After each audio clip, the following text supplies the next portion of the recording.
بسم الله والصلاة والسلام على رسول الله صلى الله عليه وعلى آله وصحبه وسلم كثيرا، وبعد. أهلا بكم بمقر فارما للأجهزة والمستلزمات الطبية ومستلزماتنا الشخصية ومستلزمات التجميل والإكسسوارات. نستأنف حديث السلسلة الخاصة بالأجهزة والمستلزمات الطبية. موضوع النهاردة موضوع سريع خالص وبسيط خالص، خاص بموضوع بطارية سماعة الأذن.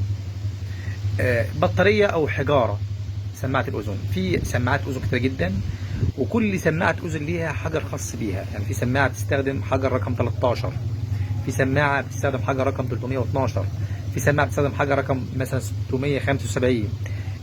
أنواع كتير جدا وحجارة أرقام كتير جدا وأنواع كتير جدا، برضه بشركات مختلفة. يعني ممكن نلاقي مثلا رقم 13 أكتر شركة بتنتج حجر رقم 13، رقم 675 مثلا أكتر من شركة بتنتج حجر رقم 675.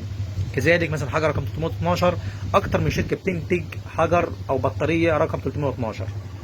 بس الحاجه المنتشره في السوق اكتر معنى ادق، واللي هي فعلا اثبت وجودها، مثلا حجر رقم 675 الشكل ده،